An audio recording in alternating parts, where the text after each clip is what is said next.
എന്തിനാണ് ഈ മൗലവി റാസി വായിച്ചത്? ഞങ്ങളെ ചോദ്യത്തിന്റെ മറുപടിയാണോ റാസി?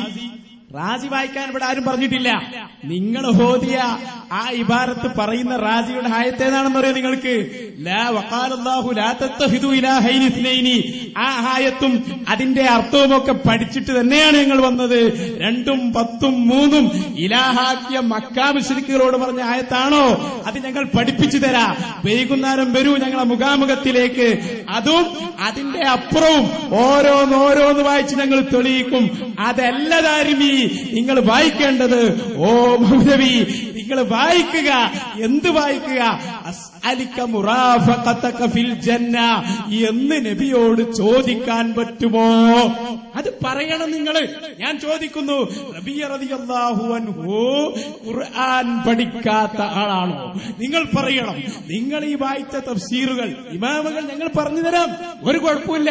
ഈ ഹദീസ് വിശദീകരിച്ച് തന്നെ പണ്ഡിതന്മാർ പറഞ്ഞിട്ടുണ്ട്. ഉത്തരം പറയുമ്പോൾ എവിടെ നോക്കി ആ വിഷയം തിരിയില്ല. പറഞ്ഞത് മനസ്സിലാക്കണം. പറയുന്നത് എന്താന്ന് മനസ്സിലായോ?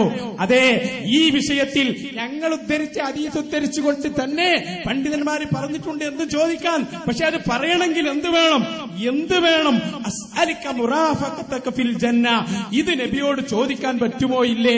അത് ഇതുവരെ നിങ്ങൾ പറഞ്ഞിട്ടില്ല. അത് പറഞ്ഞു കൊടുക്കണം. റാസി വായിക്കാൻ പറഞ്ഞിട്ടില്ല. അത് പറയുമ്പോ വായിച്ചാ മതി. ആ റാസി ഞങ്ങളുടെ കയ്യിലുണ്ട്. അത് എവിടെ പറഞ്ഞതാണെന്നുണ്ട്. അത് ഞങ്ങൾ വിശദീകരിക്കാം. വൈകുന്നേരം വന്നോളൂ. ഇപ്പൊ അത് പറയാനല്ല. ഞങ്ങൾ ചോദിച്ച ചോദ്യത്തിന് മറുപടി ഉണ്ടെങ്കിൽ പറയൂ. അതാണ് ചെയ്യേണ്ടത്. അസ്അലിക മുറാഫഖതക ഫിൽ ജന്ന.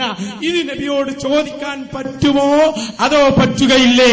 അതൊന്ന് പറയണം. അത് പറഞ്ഞാൽ വിഷയം തീരും. സ്വർഗത്തിലെ ഏറ്റവും വലിയ സ്ഥാനല്ലേ റബിയ തങ്ങൾ ചോദിച്ചത്? അത് ചോദിക്കാമെങ്കിൽ ഈ സമൂഹത്തിന്റെ വിഷയം തീർന്നു. നബിയേ, ഞങ്ങൾക്ക് സ്വർഗത്തിലെ ഉന്നത പദവി വേണം. ഇത് ചോദിക്കാൻ പറ്റുമോ ഇല്ലേ?